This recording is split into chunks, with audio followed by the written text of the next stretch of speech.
Northerners' worst fears were that the former Confederates were attempting to bring back slavery. For example, many planters needed workers on their land.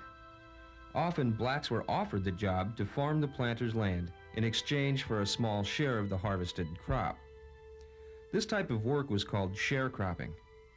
Unfortunately, many planters often deceived the black workers and confined them to one plantation, much as slavery had done.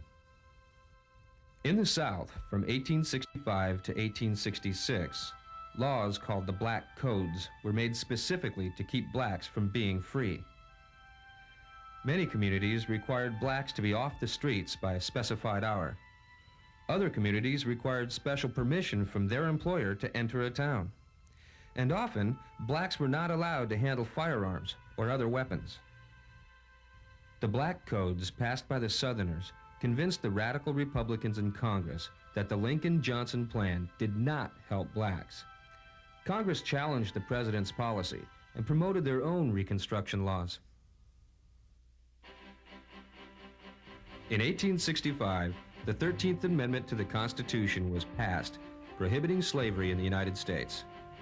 This was a primary benefit gained by the terrible price of the Civil War.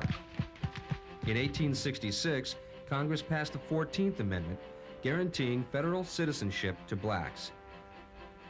This law declares that no state shall deprive any person of rights of life, liberty, or property without due process of law.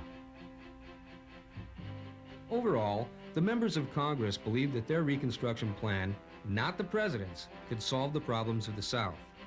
Therefore, public agencies were formed and placed in the South so to eliminate the injustices toward blacks and poor whites. One particular agency, known as the Freedmen's Bureau, helped people from both races with education by setting up schools and hiring teachers from northern states. Regrettably, not all were in agreement of its cause.